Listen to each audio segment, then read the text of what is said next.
Hello, good afternoon to you, and many thanks for joining us on Osun Decides, update on the elections of the governorship elections in Osun State. My name is Justin Academy. From what we have so far, the Independent National Electoral Commission has released the result from the 30 local government areas in Osun State, and so far we are waiting them to officially do the declaration of winner.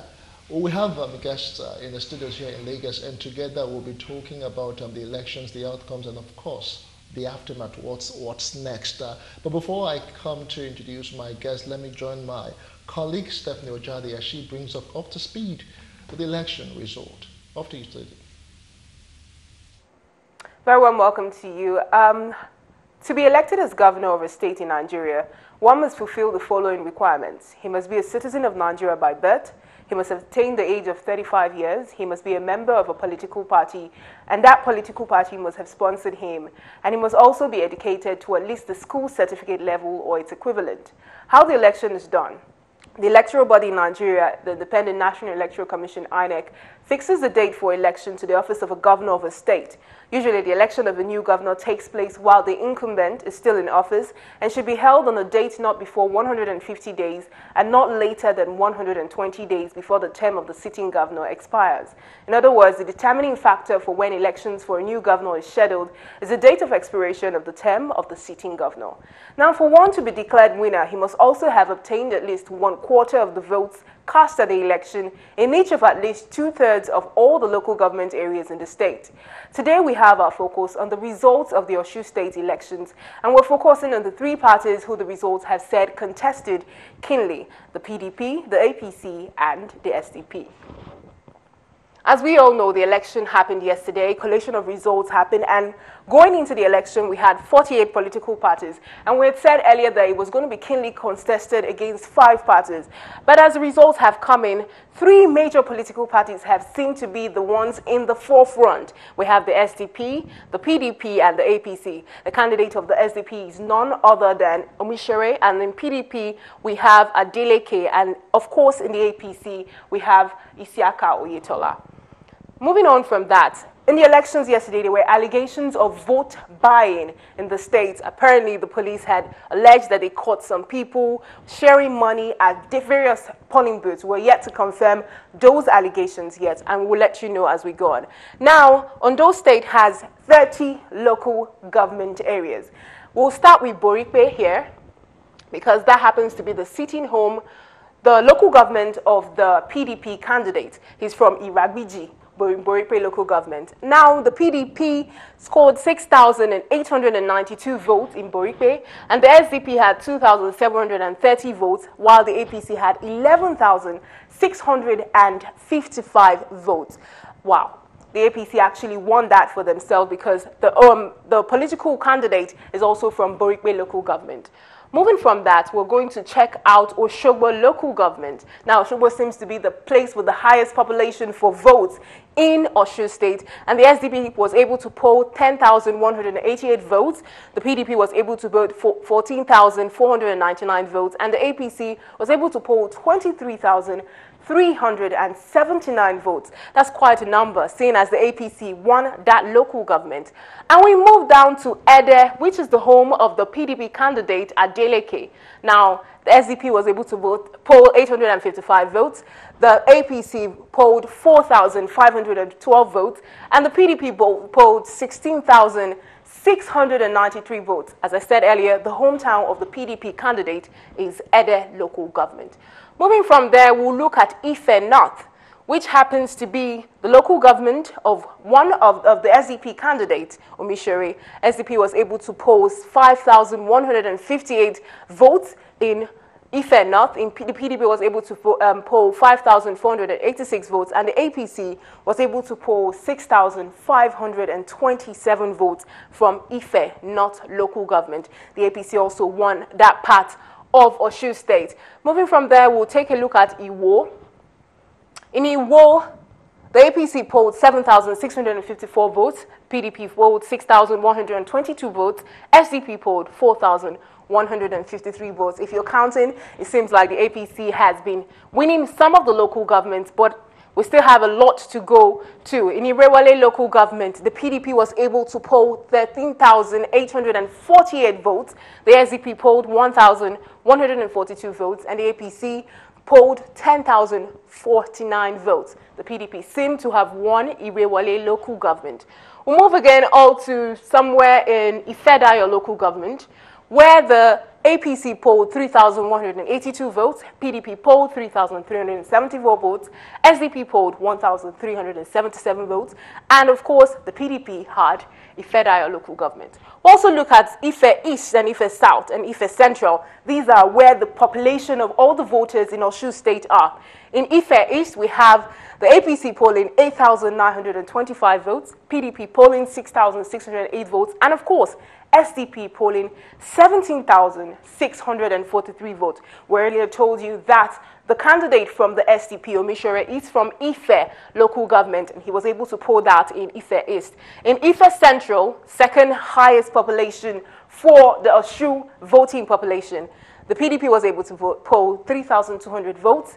The APC polled 6,957 votes, and the SDP was able to poll over 20,494 votes. 20,494 votes, that's quite a number of votes. And we'll look at somewhere in Ayedire local government, where we can see the SDP polling 2,396, the PPP polling 5,133, and the APC polling 5,474. If you're looking at all of these statistics, you will see that the competition is between the APC now and the PDP. It seems to have shifted towards these two major parties in the turn of things. We're going to take another look at Ede South local government, where, we've done Ede South before. Let's look at Ede North local government, where the SDP polled 855, PDP polled 15,745 votes, and APC polled 7,025 votes. That's quite a large margin for the PDP, as we said. Adeleke is from Ede, and his people turned out en masse to vote for him. We'll look at Ilesha West. In Ilesha West, SDP polled 2,408 votes, PDP polled 8,286 votes, and the APC polled 7,251 votes. And we look at Ilesha East, where the SDP polled 3,620, PDP polled 8,244, APC polled 9,990. That's a little disparity. Ilesha East has APC winning that local government, while Ilesha West was won by APC.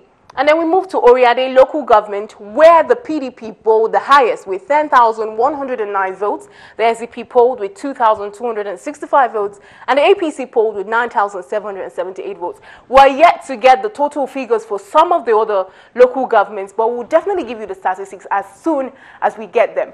And for now, the INEC is on recess to collate all the votes together from all the local governments before we find out who wins the Osun State elections. Back to you, Justin.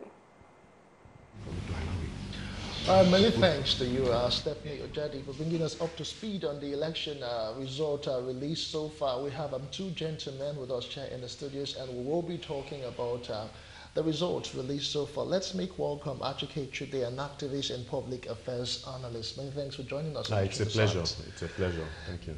He's closely joined by Victor Anya, a media consultant and other public affairs analyst. Many thanks for joining us. Thank you so much for having me. Okay, let me just make it an open-end, question with my open salvo. Looking at that result or the results released so far, what were your initial thoughts, Achike? Well, I think the uniqueness of this particular election, compared to other gubernatorial, elections across the country, is the fact that we have three heavyweights, more than two. In most cases, you have one, domineering, heavyweight. You have somebody that runs him a close second and all of that. But here we have three. At the initial stage before the election itself, we're also looking at the ADP candidate, Adioti or so, as a possible heavyweight who would also make an impact in the election. But what we have seen is that it's a kind of three-horse race. It started off as a three-horse race, then it petered out to a race between two people, Adeleke of the PDP and the Yotela of the APC. And that is what we have seen. That's the pattern. So one is running, the other one is close, second. And so But you might not exactly be too surprised. I mean, if you look at both candidates, you know, all the, even the three candidates, also including, you know, Omishore, you find out that two of those candidates are self-made politicians. The other one is an acolyte of the governor, you know, and is a candidate of the governor, has the support of the establishment in Oyo State, I mean in Osun State, you know. But for Adeleke, yes, is profiting from, you know, the late governor or former governor of Osun State. That is Isiaka Adeleke, that died, you know, under very mysterious circumstances and whatever, you know. But then the reality is that he was a much beloved governor, and it is not often that you see a politician that has this larger than life, you know, image, even when he's no longer in power. He was a much beloved politician, and that would have seemed to have rubbed off on his sibling, you know, Adeleke.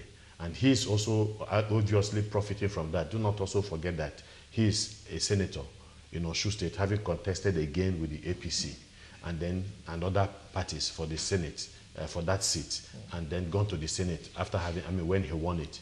So when you look at that, then you realize that you might not be too surprised why it's a close race between both of these candidates and all of. So it's an interesting race, really. You know, from what we have been seeing. Of course, we are not privileged at this particular point in time to begin to make serious, you know, conclusive arguments about who won or who did not win, since that is a matter that is left, you know, for the INEC to decide. But I would say that I have been impressed with the performance of Adeleke, the PDP candidate. From initial results, he seems to be doing very, very well in a lot of the local government, you know, areas.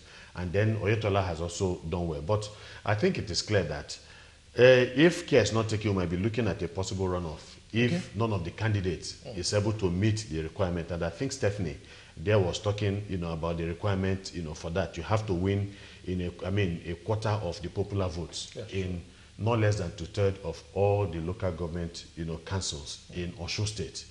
That is, if you're not able to do that, then you might have to do a runoff with the next, you know, with the closest person to you.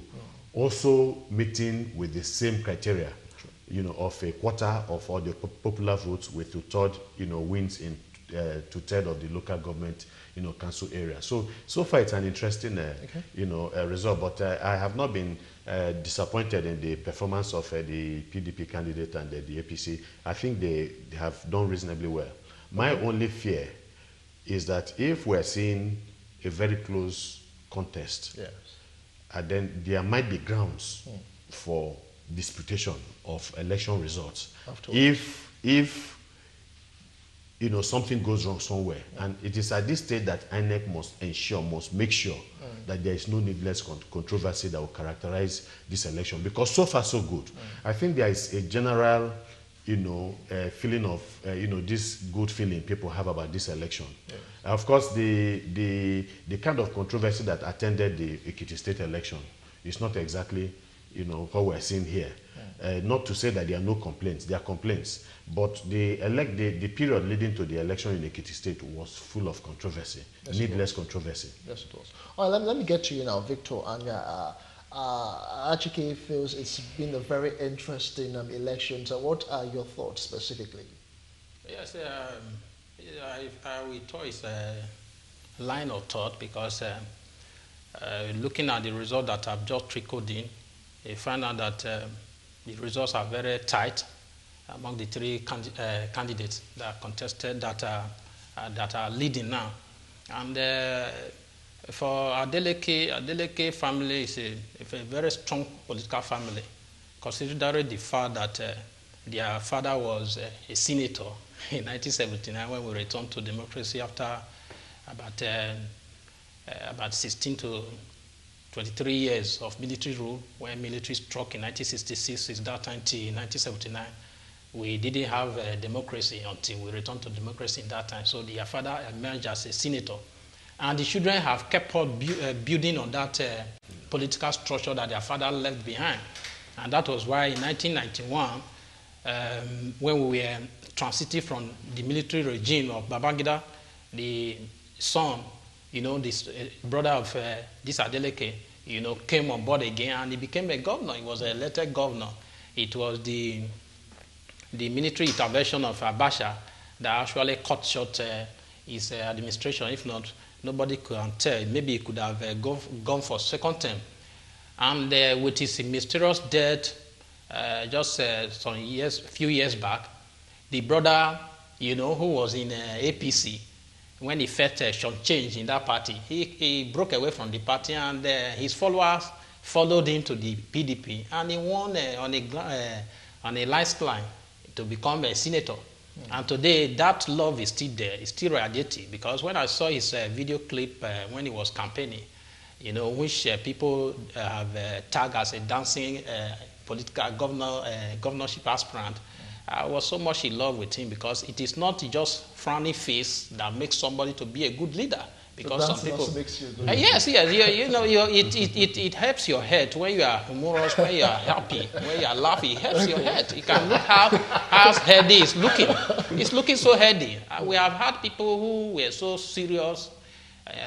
If we cast our mind back to 1983, when Buhari, who is now our president, came with Idiangbo, his lieutenant, they said that a man should laugh only once in a year. And I asked, with that frownness and squeezing of face, how many infrastructure did they put in place?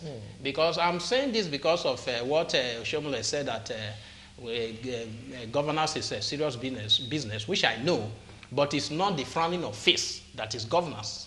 It goes beyond that. You can frown your face without performance, you see. So I'm so much in love with the guy, the governorship candidate of PDP, so humorous, so friendly with people. And that has translated into the election. You can see the massive turnout and how people supported him, even though he's not so highly educated as some people will say, because his WAEC result is still in contention. You know, but with that, despite that, people still support him, and the results that are coming up now show that the people of Osun State truly love him. Okay, let us talk about some reactions we are getting here. Let me just read something to both of you right now. They said the PDP governorship candidate in Osun State, Senator Ademola Adeleke, has faulted the election results from Ayedade, Oshogbo, and 2 other local government areas. Now, PDP supporters have been jubilating since early Sunday morning while the announcement was still going on, but the mood changed to that of apprehension following the discovery of errors in some of the results. Let us talk about this discovery of errors. What does it really tell for an election like this? You know, this is not the first time INEC has had to handle state election, but how could they have made such errors? Actually. Yeah, well, again, the findings are not conclusive, because we have also not heard from INEC. But again, that is not to say that we must be stifled in our discussion over some of these issues that are going on, because I mean, these are things that have gone, you know, everywhere. That you know, there have been errors and all of that. And that was why I said, you know, when I talked the last time, I talked about the need, the absolute necessity of INEC to do everything possible to avoid needless controversy. And this is one controversy that is, you know, needless, completely unwarranted. Because if it is true that a mistake was made that significantly altered the result of the election, then there will be cause for people to look back at other elections that are taking place and perhaps question the conduct of INEC in those other elections, like Ekiti State and all of that. Yeah. They cannot afford to make this kind of monumental mistake. The reality is that for a political, you know, party, you know, that has money to provide the necessary logistics on ground to ensure that the 3,000 polling stations, for instance, in Osun State, are properly monitored, and that their people are well taken care of, so that they are not victims of, you know, bribery by the opposing party at the polling booth. Because we've had instances where party agents switched loyalty even at the polling booth because they were offered money by the opposing party, and they decided to look the other way while their opponents did a completely different thing. So if you have a well-resourced political party in an election, they will be there to monitor their votes. And so, because of the nature of votes nowadays, when people, queue, they vote and the rest, the results, are released there in full view of everybody and pasted. So you have an idea. What you do is that you just write it down. So when you're able to, collate all the results in all the wards in a particular local government, a particular party has an idea how much it has scored, how they fared in all of these local government councils. So if there's any distortion somewhere along the line, it raises a lot of cloud. Okay. You understand? And it would appear to me, I hope that that is not true, but we'll find out. And because if that happens, then because, coming into this election, I have, and even before the Ekiti election, I have always been skeptical of this INEC. I have always had this feeling that this INEC might not be in a position to do better than the INEC under Jega. Because of a few things we had seen. We felt that they might lack the political will to ensure that the right thing is done at all times when it comes to, because you see, when you're dealing with politicians, you need to be able to have the guts, the courage, to stand their ground. I remember that after the last election, Jega, I think I was in this studio, in 2015, when Jega was making serious complaints about the conduct of politicians, whose attitude is always to look for a way to discredit the election, to manipulate the electoral process, to gain advantage of the election. And so INEC finds it very difficult, in working with this kind of politicians that are completely self-centered. And so when you now have a combination of, these unscrupulous politicians, working on unscrupulous INEC with unscrupulous INEC agents and unscrupulous security apparatus and so on, there's always a possibility that they could undermine the electoral process and the rest. So I hope that what we are hearing, the feelers we are getting from other places about this manipulation, because from what we have seen, Adeleke obviously has been doing well in a lot of the local government, councils. Oyetola has not done badly, obviously, but with the first set of results that were coming out, obviously, Adeleke seems to be in the lead. Now, if somewhere along the line something unfortunate happens, you understand, in a way that draws the suspicion, of the people, then that process might be discredited depending on the degree of malfeasance that has happened. And it will be unfortunate, like I said, it will now taint all the other results that we have had previously, because it is the same INEC that organized the other elections that is organizing this. Okay, let me get to you now, Victor. And Achike seems to have a little bit of reservation with this particular INEC. What are your thoughts concerning these issues that were raised during collation today? Well, the issues are not too clear yet. They are still vague. They are not particularly specified that certain numbers have been manipulated. Be that as it may, it will be very difficult for one to really have a solid opinion on this issue, because they are still vague, as I've said. If they come out clearly to say that in so ward or in so local government area, these are the figure that we are coming up, and INEC deliberately, tend to manipulate to favor a particular party, then there we can have a very solid ground to make a stand. For now, it's not too clear. But be that as it may, I've said without time without number that INEC is not truly independent, even though the name specified that. So why is it not independent? It's not independent because we all know that in this part of the world, he that pays the piper always dictates the tune. And in most cases, it's always like that. A government that is in power always have upper hand every now and then. Except that if you have a leader that is not so desperate, to come back, to retain power, like we have in the person of Jonathan, who said that there's no blood of no ambition, that his ambition does not or did not vote the blood of any Nigerian, But some people will not take such position. They like to hold on to power, so they will do everything within their power to ensure that whether the people like him or not, or like them or not, they want to come back. And that is why we are saying that we have to make institutions to work. How do we make institutions to work? If INEC is truly independent, it should have a direct salary.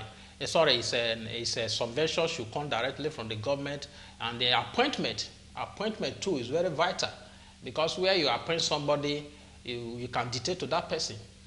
I'm suggesting that for INEC to be so independent, we should have a commission whereby after the duration of one chairman, the next person in rank should succeed him instead of this appointment. The appointment is the problem we are having, because once you appoint somebody, you can dictate to that person what you expect of that person. And the person, if he does not have a high moral standard and integrity, we take to your dictate and we do whatever you ask him or her to do. And that is not helpful to us. Okay, let us talk about conduct of politicians during this election. Achike, let me start with you. Would you, in your opinion, say that they have conducted themselves fairly well? You know, judging by what played out yesterday, it was relatively peaceful from all indications, from reports that we've gotten so far, and even from some observers, both locally and international. Because I asked the same question with the guest here earlier and said politicians are known not to conduct themselves according to the rules. But in your opinion, how have they done this time around? Well, I think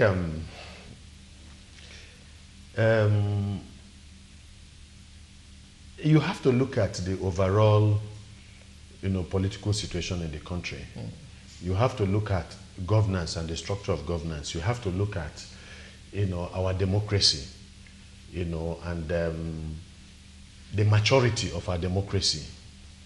You have to look at the geopolitical environment where, this politics is taking place in Nigeria, in Africa. Africa has not developed democratically. Africa is still young. I mean, a lot of the countries in Africa gained independence from the 60s and all of that. It takes time to grow democracy. And that's why people who want to find justification or give excuses for our failures would tell you how old America is, how old France is, and Britain and so on in the practice of democracy, hundreds of years and so on. Okay. There's a point in that. But there's a way they advance the argument that also seems to be a justification of those things that should not be justified. Because we have done about 58 years. We are in an age of enlightenment. We understand the concept of democracy, the ideals, and the ethos of democracy. Even though in practice we have not been implementing, we have fallen short, of the standards for democracy and democratic governance. But you see, I also remember the statement Obama made when he came to Ghana, when he was talking about strong institutions rather than strong men.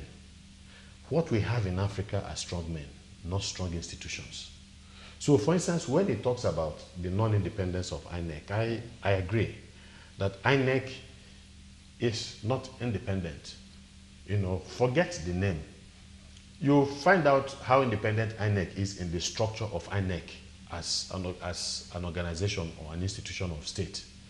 The fact that under pressure, when Yar'Adua was under pressure, having admitted that there were some defects in the election that brought him to power, he set up the WISE Electoral Commission to reform, INEC and to come up with a blueprint for a proper political dispensation in terms of, elections, INEC, and all of that. But one of the most critical aspects that people expected from that reform was the issue that he mentioned, the appointment of, INEC chairman. And people were saying, look, let us borrow the model from South Africa, where others outside of government are involved in electing or choosing or picking the chairman of INEC, members of civil society, the labor unions, and so on and so forth, government representatives and the rest. So that at the end of the day, you have somebody that does not owe his or her loyalty to the person that has brought him to power, and all of that. Unfortunately, that was one aspect that the Yar'Adua administration did not allow. They accepted other recommendations of the Wise panel and so on. That was not taken and all of that. So for as long as the politicians are the driving seat, of, appointment and the rest, the tendency, just like he said, he who pays the piper dictates the tune, is always extremely very high. And so we need to begin to address these issues, properly. I would not even subscribe to his suggestion that when the INEC chairman leaves, the next person in line would, because for as long as you have a structure that is wrong, the government itself can always manipulate that person. If they manipulated his predecessor, they could always manipulate the successor and all of that. So we want an INEC that is fiercely independent on the basis of the structure that was, used to set up the INEC. Because that is where, as they say, the devil is in the details. You understand? So, I think that is what needs to be done. With regards to, the other things you have talked about, the reality is that we do not have a democracy that we have developed, to that level where we can actually take comfort in the performance of government institutions and the rest. The government itself, the Nigerian government itself is weak. The institutions that the government is supervising are weak. So you're going to see a manifestation of that weakness in the things we do as a people, not just in election, but in other areas. But it's also critical to mention also one other aspect. In a way, there has been a change in the temperament of the politicians, and it is positive from 1999 to date. And it's very clear. All you need to do is, to understand where I'm going is, they look at the statistics of political assassinations from 1999 to date. From 1999, 2002, 2007, we had Funshaw Williams assassinated. We had Bola Ige assassinated. We had Harry Marshall assassinated. We had Dikubo assassinated. We had OJB in Imo State assassinated. We had Igwe and the wife of the Onitsha MBA assassinated, and so on and so forth. So that was the only way that the politicians, then Debordino in Ogun State here, also assassinated. So, and these things were politically motivated murders. You understand? People needed to get rid of their political rivals. So they took the extreme measure of making sure that they were exterminated and all of that. But we no longer, and that's why I said there has been a change in temperament. Somehow, the spate of killings of political rivals has gone down drastically. So from that perspective, you will say that the Nigerian politician seems to have changed, temperament. But still, and maybe perhaps because they have also discovered that there are other ways to manipulate the system in order to get to power. Because that was the basis for all of the assassinations that was taking place. Get rid of the rivals so that I will have a smoother ride to power. But now they know that with the power of money, with the power of ability to manipulate the electoral process and all of that, and use the security apparatus in a way that is at dissonance with the laws of this country, then they could still have their way. So I agree that the politician has not changed his ways. The politician has not changed his ways because, and I think we have not learned the lesson that Chinua Achebe tried, to teach us when he drew the analogy of Eneke the bird, who was asked why he has learned to fly without perching. And he said, because man has learned to shoot without missing. So the politicians, have continued to fly, whether they perch or they do not perch and so on. The people have not learned the act of shooting, without missing. And that's why the politicians have not changed their ways. They have not changed their ways. So you need a stronger INEC, a more committed INEC, an INEC with the right political will, who is empowered by law. The fact that we're saying that INEC is not independent is a political expression because that's what we see. But the law empowers INEC to do certain things, to take care of, those people, for instance, who commit all kinds of electoral malpractices, like vote buying, bribing the voters, and all of those things. These are crimes according to the electoral law. Yes. But how many of them have been punished? You understand? So, at that moment, it's at that moment that you realize that INEC still has a lot more to do. They need to have the capacity to stand their ground and withstand the politicians. You understand? When they begin to assert their influence over them. But I'm afraid that it is only when they are truly independent that they can look the politician in the eyes, even if that politician is the president of this country, and say, "Oga, we have a mandate that is higher than your office." All right. Victor, what are your thoughts concerning this matter? The politicians, the way they play, do they play by the rules of the game? Politicians all over the world don't play by the rule of the game. It is the rules and the laws and those who promote those laws and rules that checkmate politicians. All over the world, politicians are there for their selfish aim and reason. Because sometimes we tend to segregate politicians in Nigeria from those politicians outside the shores of this country. They are all the same. That politicians are performing in America, it is destruction of ground that is making them to perform. It's not because they are superhuman beings or maybe they have 7 heads. No, it is destruction that is operational in America that is putting the American politicians on their toe for them to perform. But that we don't have here. Here, it is not so. If you belong to a strong party, a ruling party, whether you are performing or not, the party will help you to win an election. It is not so in other times. If you are not performing, irrespective of the political party you belong to, the party will ensure that you don't come back. But in our own case, it's not so.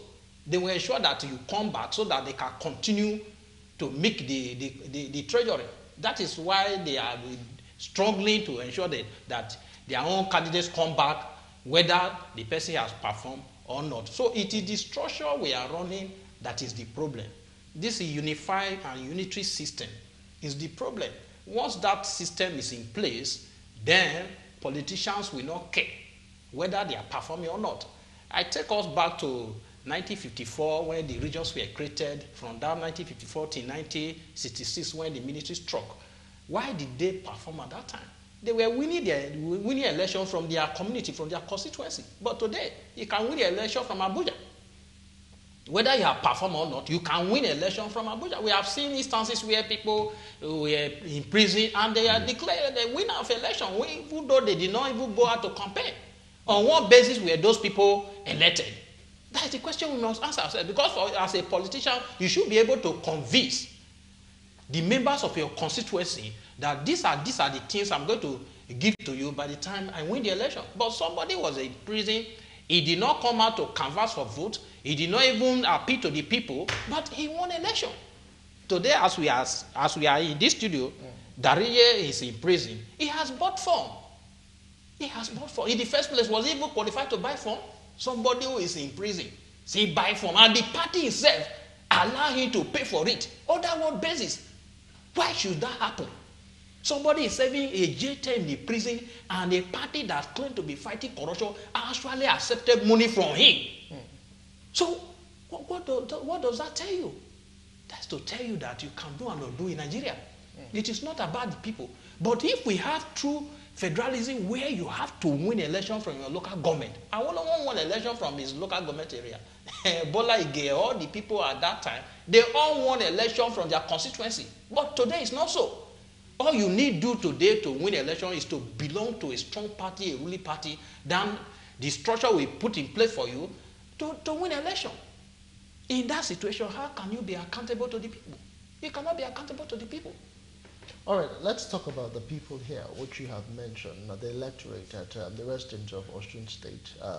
Achike, it was assumed that lots of people came out this time around to vote. What would you think informed that particular decision? Is it just a sheer need to see that they want their own candidates, their own choice of governor to be in the hems of affairs, or is it just a thing that they're just tired of the way things are being done in Osun State?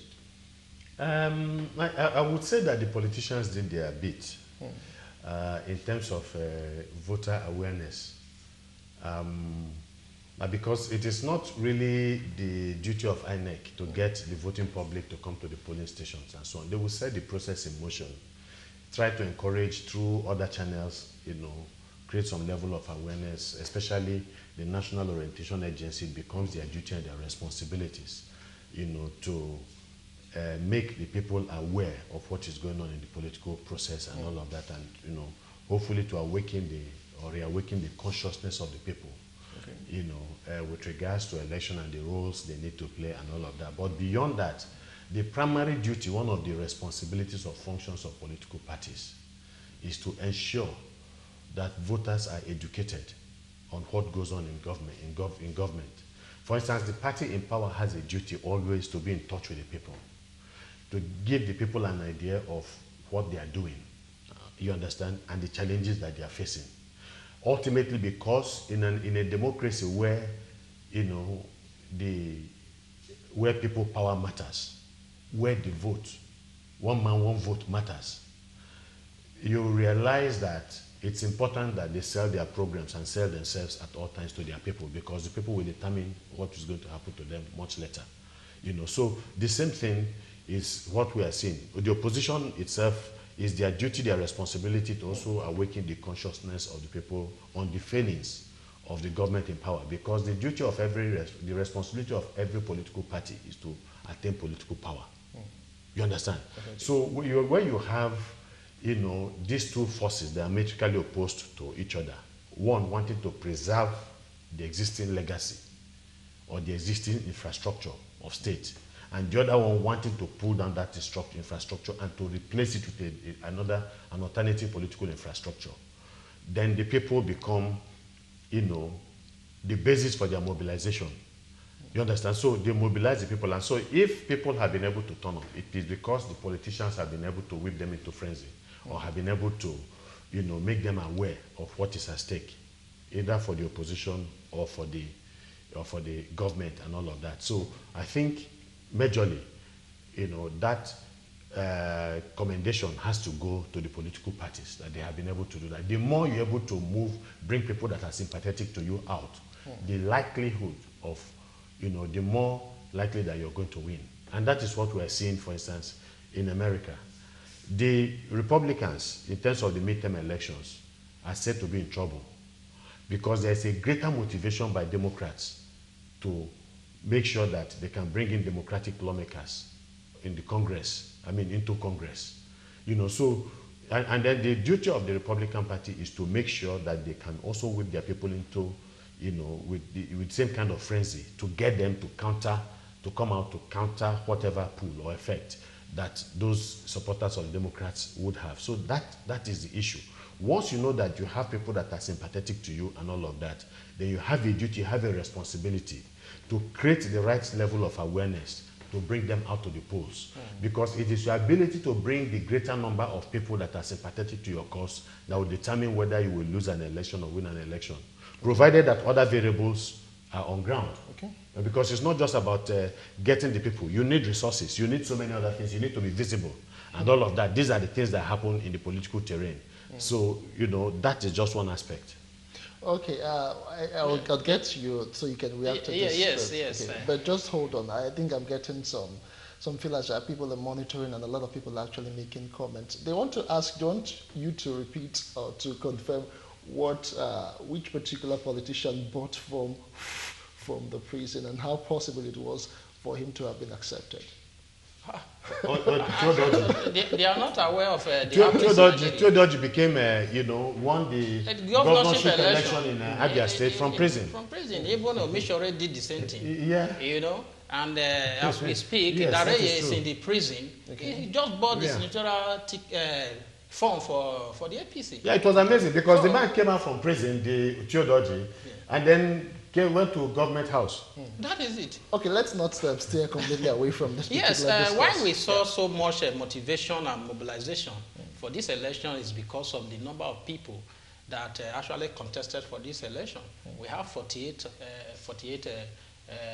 governorship aspirants. Yes. As against the one we had in 2014 when we had majorly PDP and APC at that time. But this time around, we have 48, contestants. And some of them broke away from PDP, broke away from APC, and they are very strong contenders. We have about two two former secretary to the state government. These are not Lilliputians when they come to politics. They are strong people. Then you talk about Omishore that just left PDP to join the SDP. He has been there. Even there were rumors then that he was supposed to be, the AD candidate in 1999, but Afenifere actually intervened that gave way for BC Okonde to emerge. If not, he was the most favored candidate at that time. And since that time till now, he has been contesting for the governorship before he became senator, and today he's back contesting for the governorship. So when you see this kind of players, political stalwarts in different political parties that actually broke from two strong political parties, then they will mobilize their followers, and that's why you see that the number of people that came out for this election actually outweigh those that came out in 2014, because we have multiple contestants who are strong politicians, strong stalwarts. Unlike when you have in a situation where you have a politician that has never been in government before, that doesn't know much about politics. But these people that we are talking about, especially the 5 candidates, they are serious politicians who know the intrigues, who know the how will I put it now? The terrain, how politics is played. Yeah. They have always been there. So that was why they were able to mobilize their people, their followers, to go to the poll to vote for them. All right, more comment. If election is won based on performance of a political party, APC will certainly lose the Osun election. That's Chidi Ejigbo here in Lagos. This one says, Sam from MKD, I'm thinking that's Makodi. I wish INEC should allow the people to make their choice by announcing the rightful winner. Let's see if I can take more comment before we go on the break. This one says, INEC should stand its ground by not allowing the ruling party to influence Osun polls. Why delay in announcement of result? Let the best come out of all of this. Let's see if we can take more feedbacks. What are they waiting for? Let them announce the result, as people have computed the result from the local government areas already. All right, still looking at Osun, the site, the elections result, or the announcement of the winner will be done shortly by INEC, but we'll still continue with our discussion, share and analysis, but we'll take this quick break and we'll return with more. Do join us again. The process is very, very bad so far, except they address the issues of irregularities or non-compliance. Please, can you come again with the process? The process is what, sir? What I'm saying, the process is not encouraging, it's bad as I speak now. But there are complaints everywhere. Egbedore, no card reader, nothing. If it's out, no materials up to now. We should go for no material, no card reader. Yeah. Fake policemen in APC talks arrested, struggling to buy votes, trying to give people 2,000 naira. They try to make sure that I do not stand for this election because I'm qualified, I have all it takes. They are all afraid of me because they know if I stand this election in a free and fair election, I'm going to win. And by the special grace of God, that is what is going to happen. I'm going to win. I'm going to win. Particular polling unit. Voting has commenced. Accreditation has also commenced, and there's quite an impressive turnout of people at this particular polling unit that has got about 4 voting points. The policemen have conducted themselves very professionally in the discharge of their duty in respect of this election, and they have been very cautious and very safe. The level of control is even excess because the last one I just left now, I have 6 policemen on duty, and we have 4 is the minimum. But I can tell you, even right here, you can see that the number of policemen as well as other security agents is more than 4. The whole environment has been very peaceful, and the security of the environment is excellent, and the INEC officials, so far so good, is arranged. And the electorates themselves, as early as 6:30 a.m., they've started queuing up, and you can't even believe it. Some few minutes past 9 o'clock, I've even cast my vote. Very peaceful, you can see. It's like a family affair here. Nobody is fighting anybody. Can't you see? Even the agent, there's a cooperation here. We don't have problem. I think the election is going free and fair election here. There's no fight, no quarrel, no anything. And Iragudi is a peaceful place right now. Voters, they come out very well, and they come out to vote. They come out earlier to vote, and they are here not fighting, and the vote is going, presently is going peacefully. The turnout is impressive, massive turnouts. We've been to Ede, Murakeke, now we are in Ife, but we've seen massive turnouts. Again, we have seen people, that's the good people of Osun, comporting themselves in an orderly manner. The only place for now where an incident was reported is Unit 005 at Ife Tedu, where card readers were bringing out other names. So, and I'm sure that INEC will swiftly redress such. We are quite excited at the turnout one. The conduct of INEC, we pray they maintain this. Then the conduct even of the security agencies, that is very wonderful. Forget about the figure, because if we get to the figure, that will be the controversy. We don't have 10,000 policemen in Osun. We've been through Osun, but their conducts are very wonderful. And I'm the ambassador of the European Union to Nigeria, and we have been observing all morning. We are here a team of 55 people with 28 observers from different European countries. I think we are 7 or 8 European countries represented here this morning, and I must say, so far it looks very smooth. What we have seen are very orderly elections. I commend the work of INEC. It looks like they have learned their lessons from previous elections. So we see gradually, election by election, that it gets more solid. We've seen large numbers of voters, very calm, very well behaved, very enthusiastic about participating in this particular process. So I think that is exactly the kind of celebration of democracy that we would like to see. So hopefully voters will continue like that for the rest of the day. Hopefully people will not fall into the trap of being tempted to buy votes or to sell votes during these elections, but actually let the real vote count. Voting on those people that each voter believe will be the best leaders, the ones to provide the best solutions to the challenges and the opportunities that there are in Osun State, because that's what democracy is about by the end of the day, isn't it? To make sure that you select leaders with the best solutions, not leaders that are just there to get into power, but people that are truly there to generally show a peaceful process and no significant incident that has attracted anything, any concern. So elections are going on smoothly.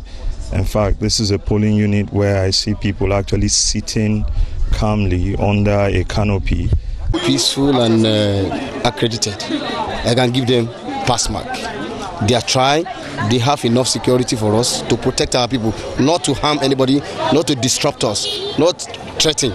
We are in queue at the right time, started at the right time. Our material is okay. Every conduct, since yesterday we have been monitoring. So far the election is going on well as expected. So there is no problem yet. The INEC is performing up to expectation. And up to this present moment, there's no problem as far as the INEC activity is concerned. There's no problem.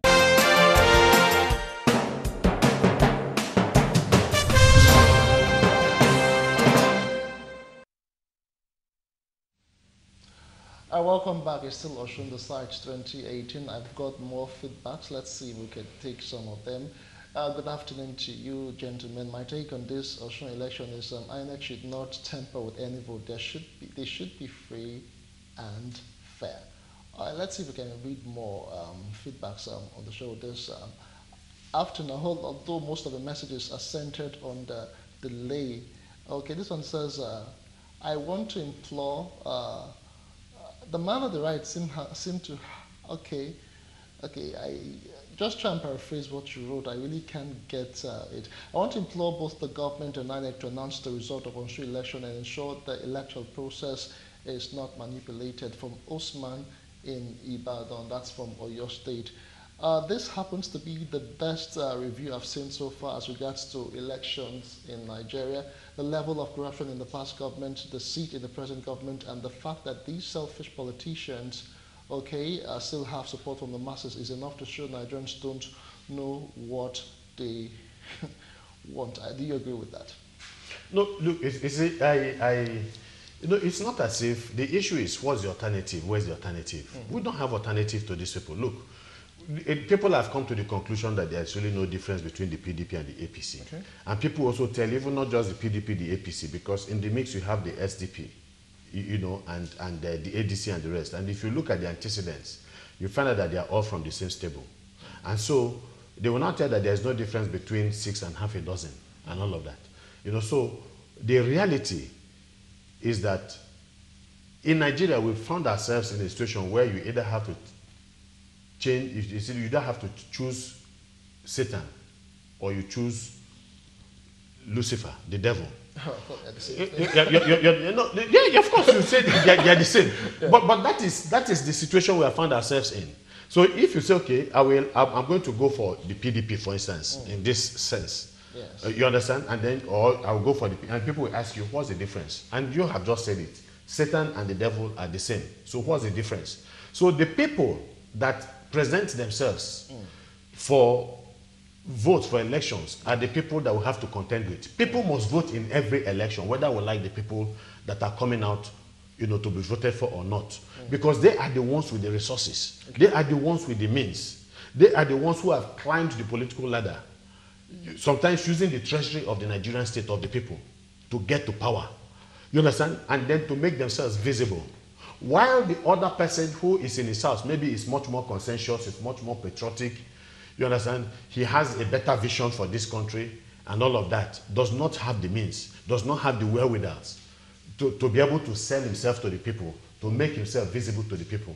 Okay, we'll come back and talk some more. We'll take another quick break and return with more. A lot of people are sending messages, but specifically they want to find out why the results have not been announced or the winner has not been declared, despite the fact that all the results have been released from the 30 local government areas. We'll take that in a moment. We'll come talk some more. To join us again.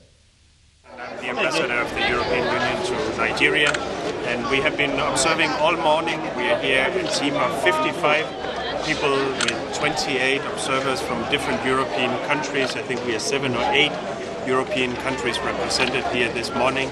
And I must say, so far it looks very smooth. What we have seen are very orderly elections. I commend the work of INEC. It looks like they have learned their lessons from previous elections. So we see gradually, election by election, that it gets more solid. We've seen large numbers of voters, very calm, very well behaved, very enthusiastic about participating in this particular process. So I think that is exactly the kind of celebration of democracy that we would like to see. So hopefully voters will continue like that for the rest of the day. Hopefully people will not fall into the trap of being tempted to buy votes or to sell votes during these elections, but actually let the real vote count. Voting on those people that each voter believes will be the best leaders, the ones to provide the best solutions to the challenges and the opportunities that there are in Osun State, because that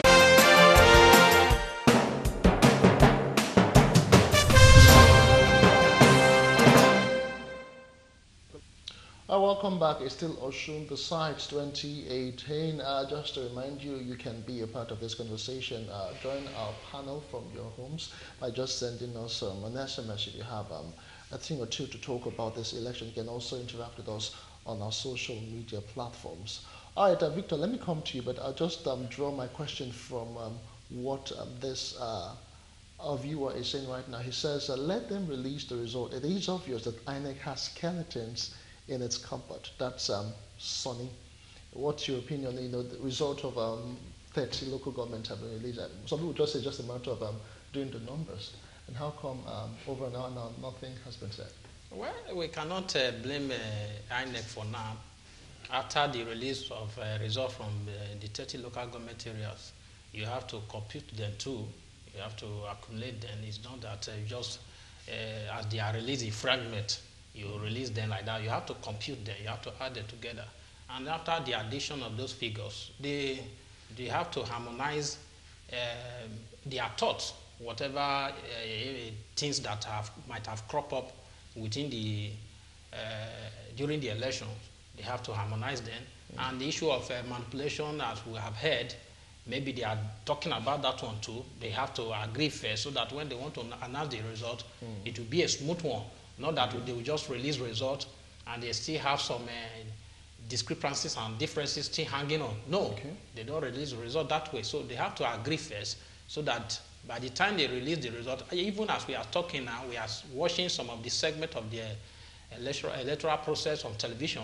There may be some group of people who are even quarreling over the result in certain places. So all these things have to be agreed upon so that by the time they release the result, there will be no much argument and quarrel. That is why I believe that is why the results have not been released for now. Okay. So let us not be too eager. Yeah, but there's cause for worry. I mean, why is there cause for if the worry? results are out there, yes, anybody can stay in a sitting room and with his phone he can calculate the just 30 local governments. This is what the major parties have scored and all of that. You know, so especially in an atmosphere, in an environment of serious distrust and suspicion, what the electoral body needs to do, I agree that they need to get it right so that there will be unanimity of thoughts and purpose by the time the results are announced, and but at the same time, the more you postpone this, the more people begin to smell a rat and begin to, feel that there is mischief brewing somewhere.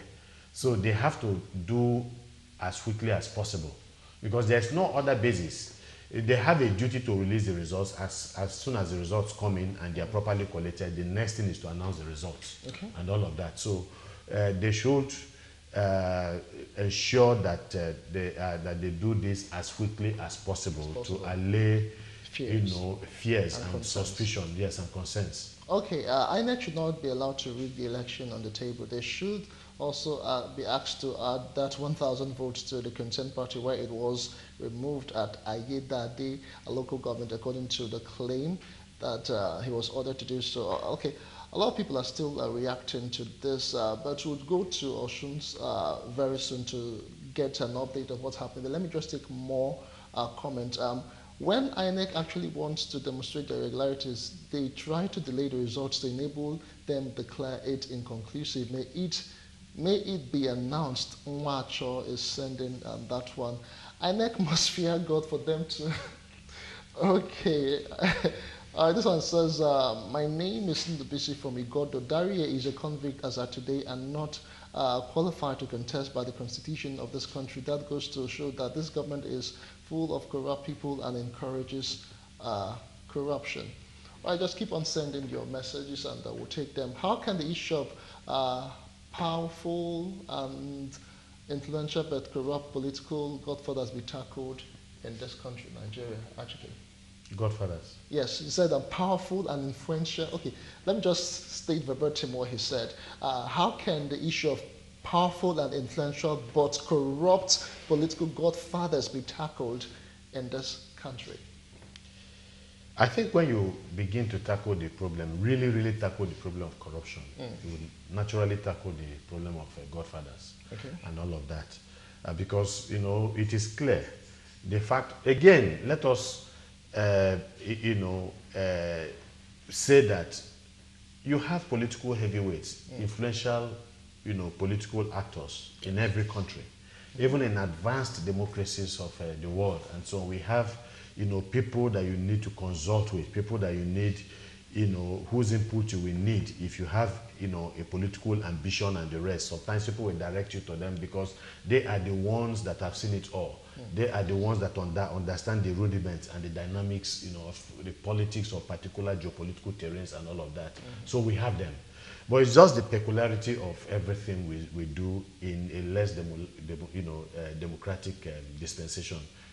Like we have in Nigeria and Africa, where, like we have talked about, the issue of the strong man supersedes institutions and the rest. So you have instances where you have godfathers sometimes that are more influential than governors, that are more, powerful than even states themselves. Of course, an example, ready example that comes to mind, maybe two, is that of Chris Oba and Chris Ngige in Anambra State. When the governor, the man who had become governor on the basis of the vote, given him by the people, did not cooperate with the godfather, who had put him there for a particular purpose. And the godfather Okay, actually, just hold. I think we're getting signals from Osun State. Let's join our crew now. Hello, Kunle, thank you once again. What's the update right now from Osun State?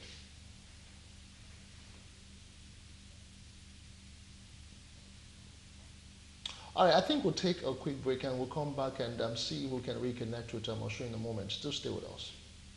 Polling units. Voting has commenced, accreditation has also commenced, and there's quite an impressive turnout of people at this particular polling unit that has got about 4 voting points. The policemen have conducted themselves very professionally in the discharge of their duty in respect of this election, and they have been very cautious and very safe. The level of control is even excess, because the last one I just left now, I have 6 policemen on duty, and we have 4 is the minimum. But I can tell you, even right here, you can see that the number of policemen as well as other security agents is more than 4. The whole environment has been very peaceful, and the security of the environment is excellent, and the INEC officials, so far so good, is arranged. And the electorates themselves, as early as 6:30 a.m., they've started queuing up, and you can't even believe it. Some few minutes past 9 o'clock, I've even cast my vote. Very peaceful, you can see. It's like a family affair here. Nobody is fighting anybody. Can't you see? Even all the agents, there's a cooperation here. We don't have problem. I think the election is go free and fair election here. There's no fight, no quarrel, no anything. And Iragudi is a peaceful place right now. They come out very well, and they came out to vote. They come out earlier to vote, and they are here not fighting. And the vote is going presently is going peacefully. The turnout is impressive, massive turnout. We've been to Ede, Mudakeke. Now we are in Ife, but we've seen massive turnout. Again, we have seen people, that's the good people of Osun, comporting themselves in an orderly manner. The only place for now where an incident was reported is Unit 005 at Ife Tedu, where card readers were bringing out other names. So, and I'm sure that INEC will swiftly redress such. We are quite excited at the turnout one. The conduct of INEC, we pray they maintain this. Then the conduct even of the security agencies, that is very wonderful. Forget about the figure, because if we get to the figure, that will be the controversy. We don't have 10,000 policemen in Osun. We've been through Osun, but their conducts are very wonderful. The process is very, very bad so far, except they address the issues of irregularities or non-compliance. Please, can you come again with the process? The process is what, sir? What I'm saying, the process is not encouraging, it's bad as I speak now. But there are complaints everywhere. Egbedore, no card reader, nothing. If it's out, no materials up to now. We should go for no material, no card reader. Yeah. Fake policemen in APC talks arrested. Struggling to buy votes, trying to give you 2,000 naira. They try to make sure that I do not stand for this election, because I'm qualified, I have all it takes. They are all afraid of me, because they know if I stand this election in a free and fair election, I'm going to win. And by the special grace of God, that is what is going to happen. I'm going to win. I'm going to win. Elections generally show a peaceful process, and no significant incident that has attracted anything, any concern. So elections are going on smoothly. In fact, this is a polling unit where I see people actually sitting calmly under a canopy. Peaceful and accredited. I can give them pass mark. They are trying. They have enough security for us to protect our people, not to harm anybody, not to disrupt us, not threaten. We are in queue at the right time, started at the right time. Our material is okay. Every conduct, since yesterday, we have been monitoring. So far, the election is going on well, as expected. So there is no problem yet. The INEC is performing up to expectation. And up to this present moment, there's no problem as far as the INEC activity is concerned. There's no problem. And I'm the ambassador and we have been observing all morning. We are here a team of 55 people with 28 observers from different European countries. I think we are 7 or 8 European countries represented here this morning, and I must say, so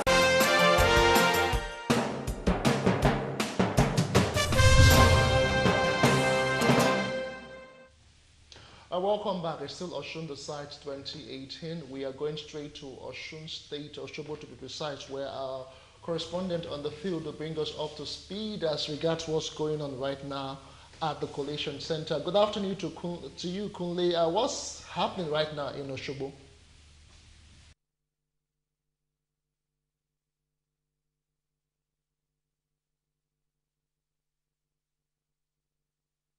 Kunle, can you hear us? Hello, Kunle.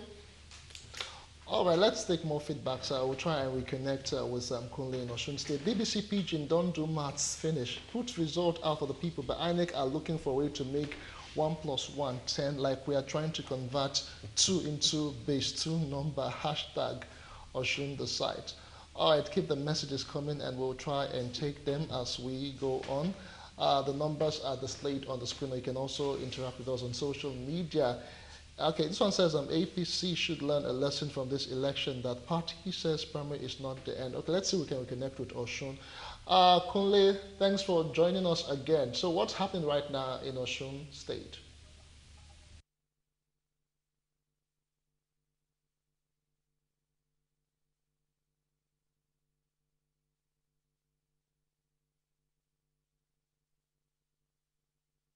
There. All right, I think we're having a bit of a connectivity issue. Kunle, please try and reconnect with us and let us know what's going on. If this election is declared inconclusive, it will showcase INEC as a corrupt platform fulfilling the wishes of the incumbent government, APC. The fact remains that the more the result is being delayed, the more people suspect foul game. Let's not be deceived because we surely know the results by now. Okay, this one says the results, the elections have been very peaceful, but we implore INEC to announce the result. This delay in announcing the result, I hope, is not to do the unexpected. Actually, let me talk to you. Let's talk about the swiftness of conducting elections, collating result, and of course, officially, declaring winner. Don't you think it should be seamless and it shouldn't be something that takes them so much time? That's why they have been working. That's why they have been working on the infrastructure for election.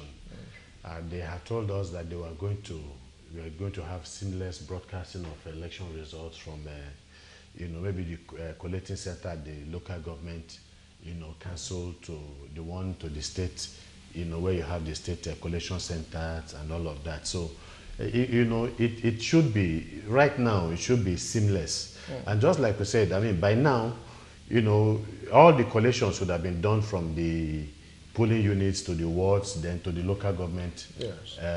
Otherwise they will not have been released. Yeah. You understand? So all of those ones have been done.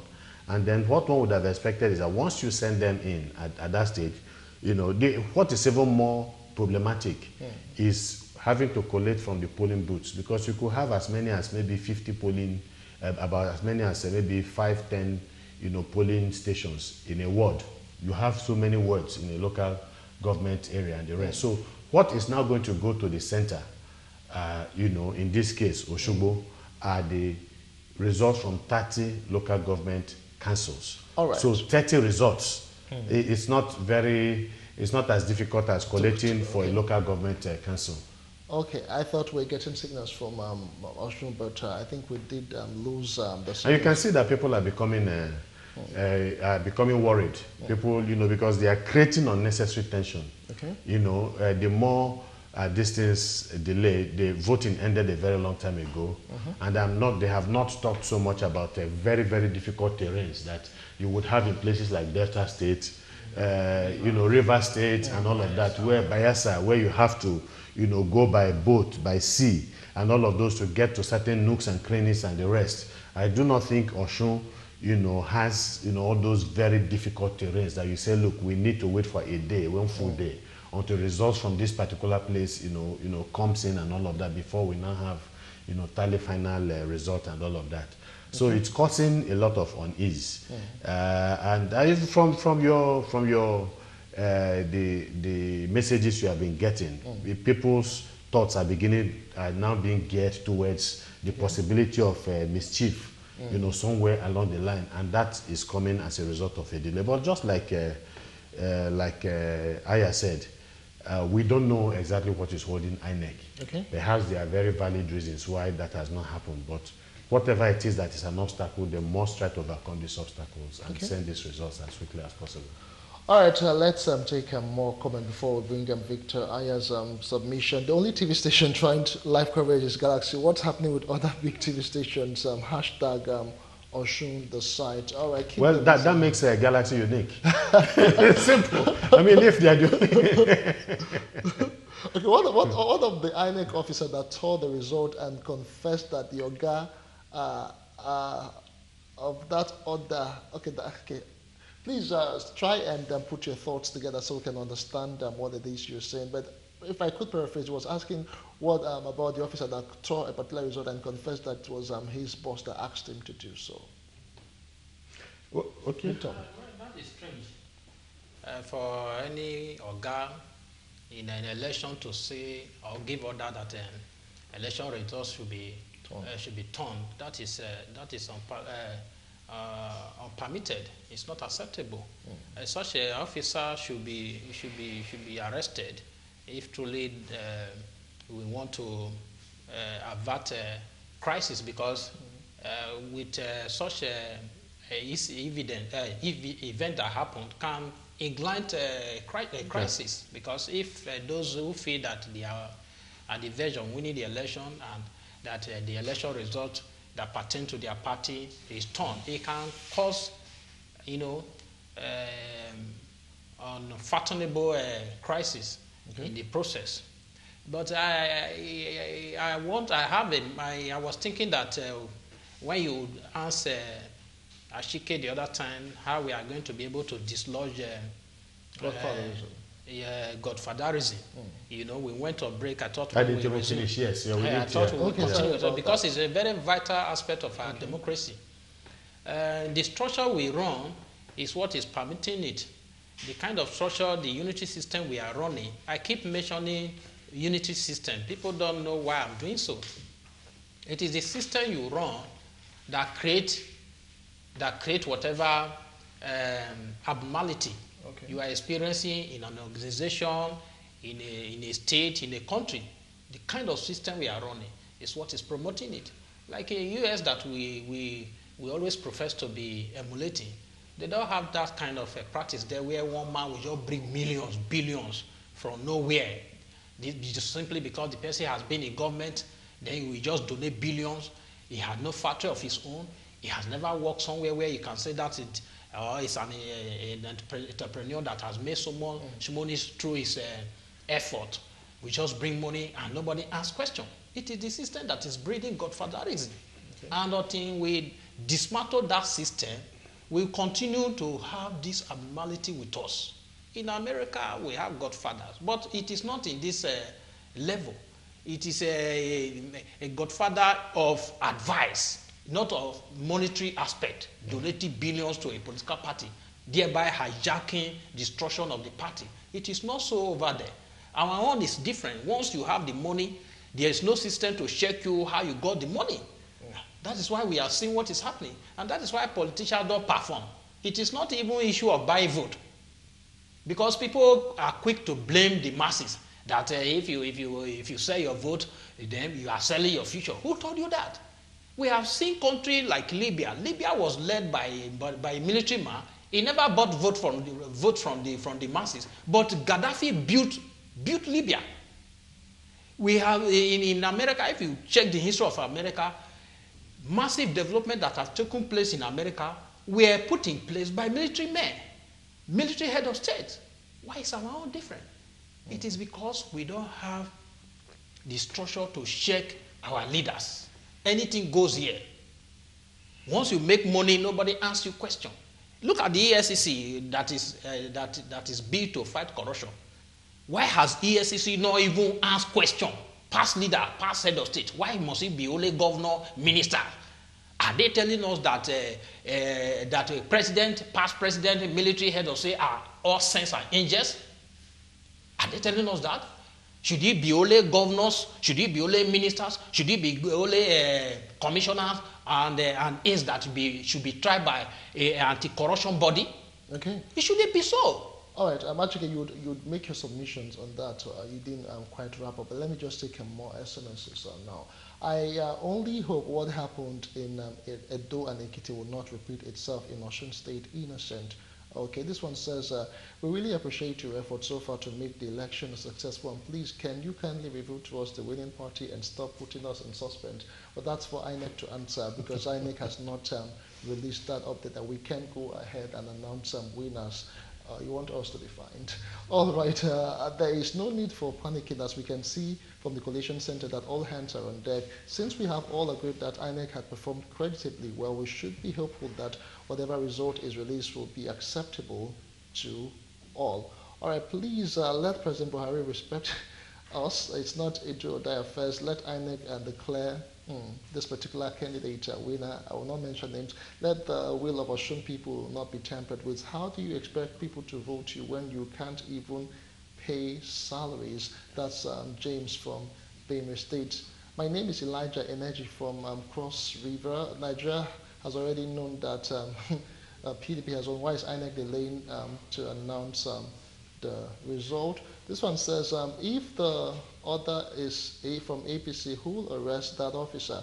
It's the position that empower. Okay, your message was truncated there. A lot of people still talking about delay in announcement of result. For the INEC officer that tore the result, I suggest that INEC should just uphold the already announced result from that area, while the officer and his madam should be taken out to go and face the law to avoid future occurrence. That's from Comrade Ugu Leonard. Workers' welfare should be a priority. Too much delay could be dangerous. INEC announced this result now. Okay. All right. Let's talk about godfatherism. Then we'll now talk more on some of these issues that have been raised by our viewers. Just conclude your thoughts on the godfatherism. I mean, you wanted to... talking about godfatherism, a quotation from Kameya, I mean, I'm used to repeating that all the time because it's so fundamental, so apt. Okay. His description of Nigeria is unpalatable, but unfortunately we have to live with that. It's a German journalist that came to Nigeria and spent quite some time visiting everywhere, and then wrote a book, This House Has Fallen. And he described Nigeria as a criminally run corporation where the leaders are armed and have hidden themselves in the vault. You understand? And so you want to ask yourself, I mean, the Nigeria is a country, it's a geopolitical expression, not a corporate organization. So if somebody were to describe the Nigerian state as a corporate organization, yes, where the leaders are armed and have hidden themselves in the vault, it gives you an idea. So the action, that typifies in a way the action of, godfathers, the kind of godfathers that we have, and the kind of politics that we play in this country. Is a winner-take-all kind of politics. They take no prisoners,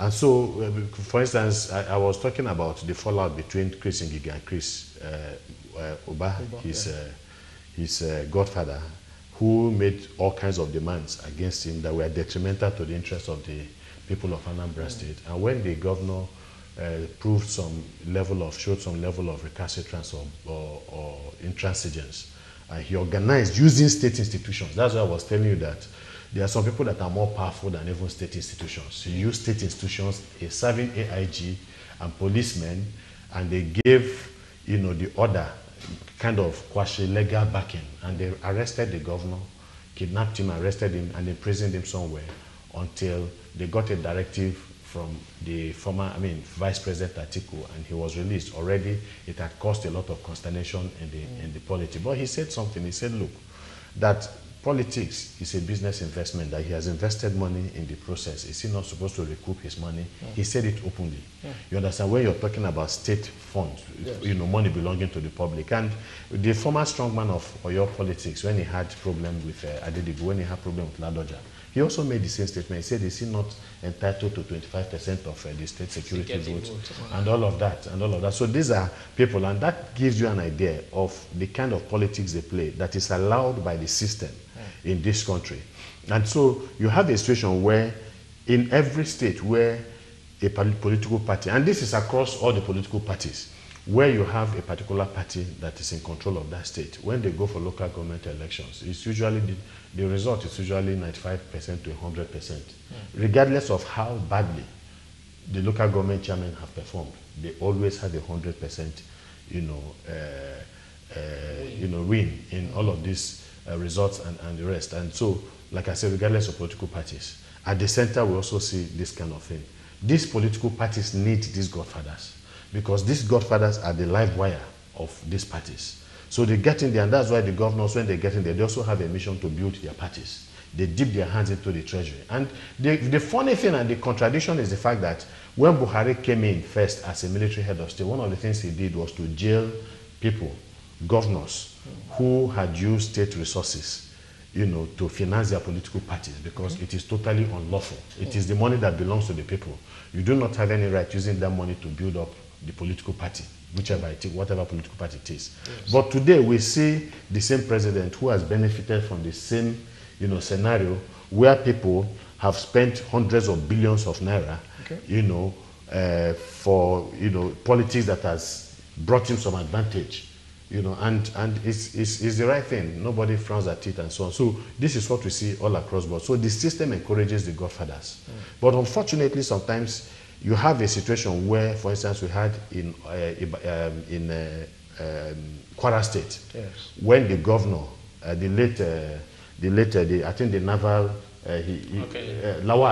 Lawal ended up fighting with his godfather and ran the godfather out of town. The only way the godfather, and the godfather was present, that is the father of the Senate President, Olusola Saraki, was prevented from coming back to his home state. And he couldn't get to his state. It only needed the intervention of Obasanjo, and for Obasanjo to have intervened on his behalf. There was an agreement that Olusola Saraki will join the PDP, leave the ANPP and join the PDP. Okay. Immediately he did that, Obasanjo now spoke with the Inspector General of Police, the disgraced Tafa Balogun, who was now instructed to ensure that Olusola Saraki would have safe passage to his state. So this is the kind of politics that they play. Okay. Sometimes, yes, the godfathers bring up godsons. We also had that in Cameroon, Paul Biya and Amadou Ahidjo. Amadou Ahidjo brought him, he was his godson. He brought him to power. But unfortunately, sometimes they disagree on issues and the rest. Yes. And then, in most cases, how to share the loot and the rest. And then he ran his godfather out of town. And Amadou Ahidjo eventually ran away from Cameroon and died in exile. In Enugu State, we've had that altercation between, I think, Namane and Sullivan Chime at a time, and all other parts of the country. So we have that. They're just like, Victor said. We have godfathers everywhere, but what is the nature and character, the temperament, and the disposition of these godfathers? For instance, in the developed economies of the world, it's always for the public good in most cases. For Nigeria here, it is about the satiation of primordial and myopic sentiments. That is the role of the godfather. He amasses the resources of an entire state to himself. He wants to be the one to distribute largesse and patronage and determine who is going to get what and so on, and gives instruction to the governor and the rest. Sometimes this instruction are at variance or in dissonance with the interest of the people of his state and the rest. But it doesn't really matter to them. Okay. Because, like I said, it is not about the people. The reason why the country is the way it is today, the reason why Nigeria is said to be the poverty capital of the world. The reason why our health infrastructure is one of the worst in the world. The reason why corruption is the battle against corruption has failed spectacularly. The reason why we have insecurity in this country and the rest, all of that, is because of the kind of system we are running, superheaded or supervised by the worst kind of political elites that can ever afflict a country. That is my own take. That is my own view. These political elites that we have in this country are not patriotic. They are not committed to the interests of the people and all of that. So they are not motivated by the need to serve, the citizens of this country. Otherwise, they will not be traveling out of Nigeria when they have a headache or when they have a little sickness and the rest, why the rest of us do not have that opportunity to get the very best of medical attention and the rest. So beyond the politics that these people are playing, unfortunately, our people have not been able to, show strength before the political class to tell them that, look, this thing is about us, it's not about you. You understand? And for as long as we lack that ability to do that, they will continue to run, a politics that is devoid of issues. Okay, but let's talk about other issues right now. The Rauf Argbeshola's administration is, of course, going away, and a new dispensation is about to be, on. So what are the issues you think, the issues they should now focus on, when a new governor eventually emerges? A lot of people are talking about unpaid salaries in Osun State, but what other issues do you think will be at the forefront for the new governor to tackle, Victor? There are so many. You just mentioned one of them, which is salary, because as the Bible says, the laborer is worthy of his wages. So if you are working and you are not being paid, indirectly you are being prompted to steal, because you must live. If you don't get your monthly salary and yet you are struggling to get money to go to work, the next thing to do is to begin to pilfer. Or if you are a civil servant, somebody comes for something, you have to ask for inducement before you can do that, because your salary and allowances are not forthcoming.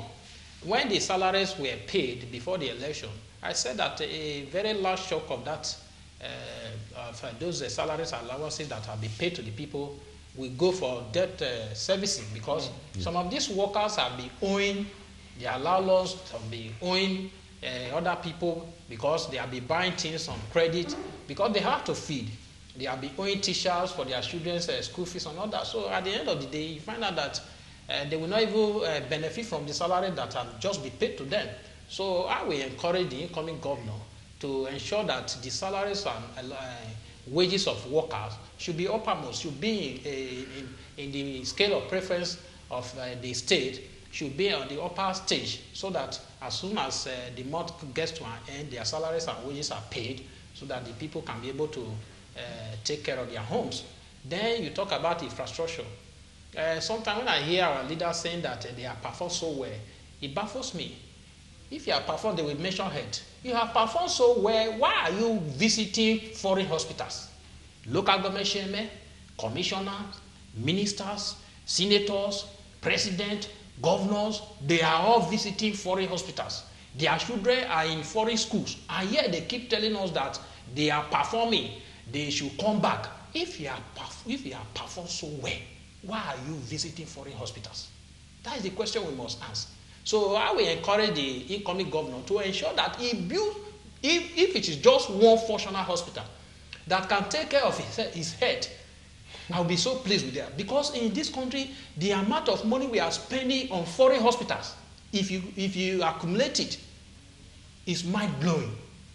The amount of money we are spending on foreign schools, foreign education, is humongous. If we can contain these two aspects of our lives, you will be rest assured that a huge amount of money we are spending on foreign currency will be deployed to other segments of our lives that will help us to stabilize. Because one thing that is destroying this country is that we get so little through oil, because oil is the mainstay of this country.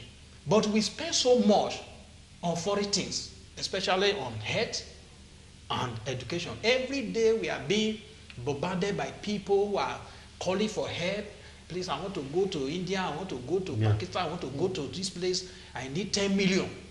I need 15 million. I need this and that. And I wonder, I say, why are we so much like this? The leaders are going. The ordinary citizens are going. So if you accumulate and calculate what we are spending on head, it's so much. So these two aspects must be dealt with. Any governor that is coming on board in Osun State, I'm advising him that he should look at the aspect of health. He should build one functional hospital that can take care of the health of the Osun people, so that to conserve the money that they are spending on foreign hospital. because it cut across board. It is not only one state. All the states in Nigeria, the citizens are patronizing foreign hospitals for treatment of kidney. Kidney is the high demand. People go out to Britain, go out to India, go out to Britain every now and then, especially India. Apart from the cost of the foreign bill, you talk about transportation. As you are going there, you are going to transport yourself. Then you talk about hotel. You talk about feeding. All this costs a huge amount of money. All right. So the incoming governor should ensure that he provide health for his people. He provide quality education. Welfare. Then you talk about good roads. Then you talk about market. All right, thank you, Victor. Let's talk to you now, Achike. In your opinion, what are the key issues that should, take front burner when a new governor emerges eventually? Our politicians are not wise. They are not very wise. I think it was the late Prof. Abubakar Momo of Blessed Memory that was trying to define the political class in this country. He said that they are not even a class. And he said, even if you call them a class, that they are among the most irresponsible political classes in the world, because they don't act like one. A political class has a common interest to protect themselves, and they protect themselves by trying to build as much as possible a good reputation for themselves. And what that means is that there are certain irreducible minimums that they must be able to provide for the people as political leaders, as a political class. Okay. You understand? But a situation where they want to take everything and leave absolutely nothing for the people, is irresponsible and dangerous. Because it's just a matter of time before the people will wake up, before the people become conscious of the fact that these people are not protecting their interest. And that's what he was trying to say. So, for instance, I can imagine that we have had so much misgovernance in this country, both at the federal level and across the states and local government areas and all we want, a wise candidate who becomes a governor, we want to make a difference that everybody can see and leave a legacy for himself. First of all, a good name, a legacy. What he's able to do for the people, how he's able to improve on the lives and the welfare of his people. And that is the constitutional provision, that the purpose of government, especially our constitution, that the primary duty, responsibility of the government is the welfare and the security of the people. Above this, there is no other thing. Okay. So welfare implies, the system of governance, that brings about the dividends of good governance. Social infrastructure must be put in place for the welfare, for the benefits of the people. Food must be made cheap. It must not just be available, because people tend to talk about, I think I went to an event some time ago, and the former Minister of Power was there. He was the lead speaker. I was the next to, after he spoke and the rest. And he was talking about availability of electricity and the rest. So when I came in, I was talking about affordability of electricity, because my argument was that if it's available and it's not affordable, then it's not available. You understand? For it to be available, it must be affordable. And so food must be affordable for the people of this country. That is basic. Okay. What are the three basic needs of man? Food, clothing, and shelter. That is that's the responsibility of government. There are so many poor people in our societies. How will the government engage the poor and empower them so that they are able to live better lives and all of that, and leave a legacy that you can always point out to, so that even if tomorrow you serve your 2 terms as governor and you have done exceedingly well, it is a natural, a projection that your political party will reap the benefits or the dividends of what you have done. You understand? So I would expect very serious, intervention in the area of agriculture. It's not just, making noise on the pages of newspapers or radio, television, and the rest. You need to be able to get the people back to the farms, and give them incentives, things that would encourage them. Because this continuous drifting from the rural areas to townships and so on, like Lagos, Port Harcourt, and the rest, must stop somewhere along the line. And it is only when you make the rural areas much more conducive for the youths, for the ordinary people and so on. It's only when they realize that there are so many benefits in agriculture and the rest that you realize that, look, it is better to stay back. Then agro-allied industries. This argument by people over the years that government has no business in government is a very funny argument. Government has every responsibility, in government, in business, to make sure that the welfare of the people is protected. So government must continue to have meaningful intervention in the lives of the people, to better the lot of the people and all of that. So, and then accountability, transparency of governance and so on. Yeah. We are yet to see a situation where governments have become very accountable to the people. That, look, anytime you mention a particular governor, they will say, no, that man is a good man.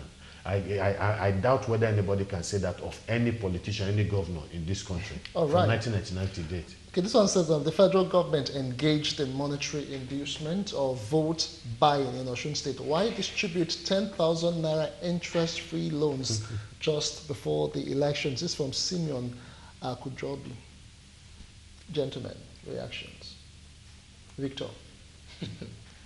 Well, I actually spoke against it when I heard it then, because if you want to empower the people, it shouldn't be when the elections were approaching. And again, why should Osun State be a pilot scheme? Why should they start from Osun State? We have other states. Why did they not start from Delta State? Why did they not start from Lagos? Why did they not start from Kwara? Why must it be Osun State? So I saw it as a calculated plan to induce the people. There's no doubt about that, and the government cannot fault me on this, because you don't have to distribute 10,000, just before election. And 10,000 is not even enough to start any business. What kind of business are you going to start with 10,000 apart from pure water? And if you are selling pure water, a family woman or a family man, how much are you going to make from pure water that will help you to keep your family alive? Maybe sugarcane business, perhaps. So it is a plan to woo the people in favor of the APC. That was why the vice president went to that place, because there's no any other reason they will give. Right. And again, the money, if actually you want to empower people, was there documentation? You should have gone through a microfinance bank where you have a proper documentation that if the people want to repay, they can easily go back and make a proper payment system. But in this case, there's no proper documented payment system as to giving the people the money, and when they want to pay back, what measures were put in place, what mechanisms were put in place to ensure that there will be smooth payment from the government down to the people, and from the people down to the government. So it is just a sheer way of wooing the people for the election, not because they really want to empower any group of persons. All right, thank you, Victor. Achike, you've been smiling all through.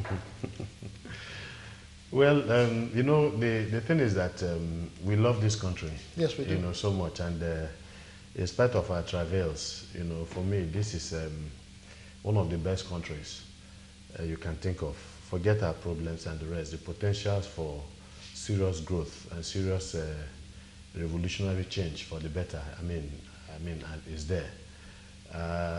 We've been given everything that we need for greatness, national greatness, but unfortunately the natural disaster we have is the political leadership that we have. Every other thing is there. Yeah. And it is still a thing of shame and great lamentation that when the colonialists were here, they were taking advantage of our resources, shipping them to Europe, building factories and creating jobs for their people, and shipping the processed products back to us and all of that at very high prices. 58 years down the line, we're still doing the same thing. Resources are still being taken, raw materials and so on, abroad, and still being brought back here and the rest. So it's just that, the politicians we have, the way they play their politics is not done in a way that would encourage growth and all of that. It's clear, there's no doubt a politician will be a politician. Yeah, I think the luck that the APC had is that they had the leverage of being in government. And there was this money that came in from the Abacha money that was stolen, and they said, look, let's give it out to the people.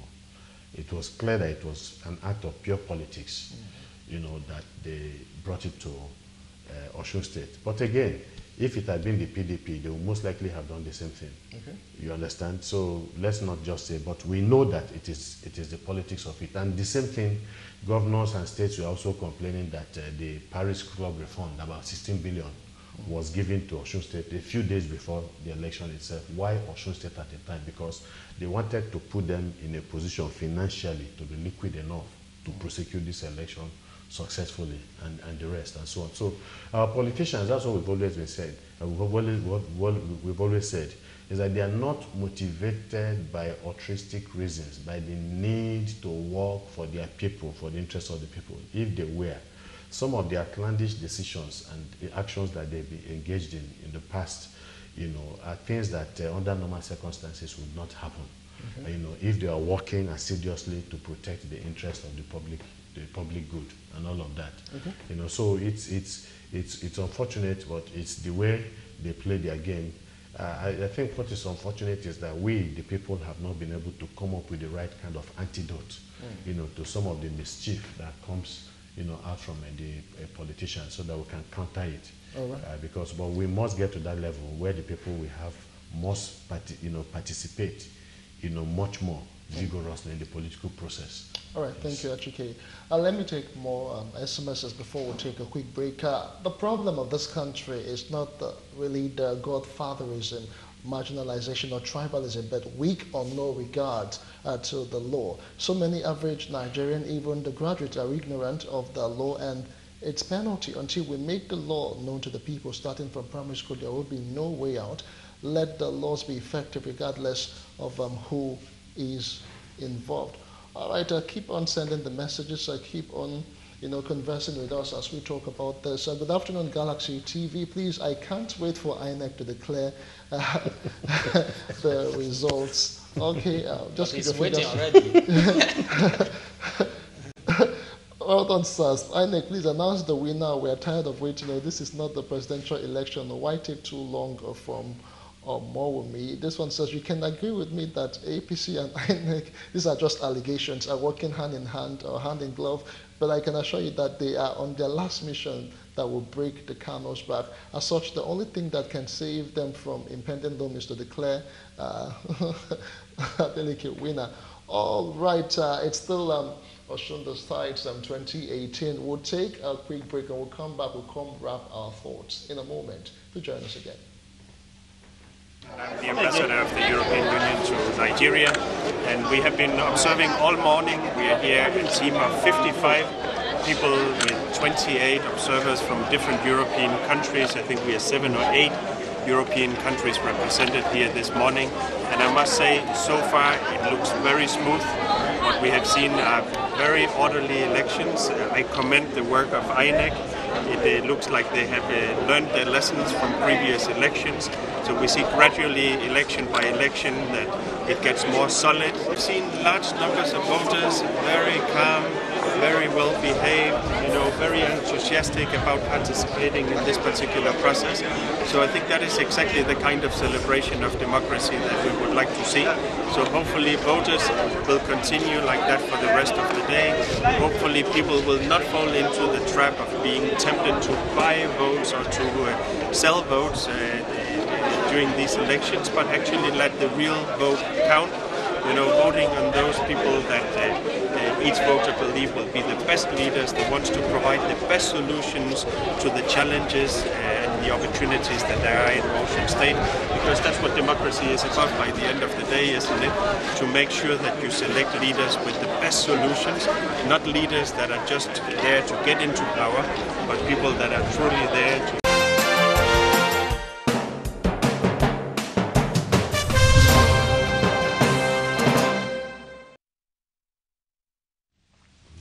All right, welcome back in our closing moment. Let's take more.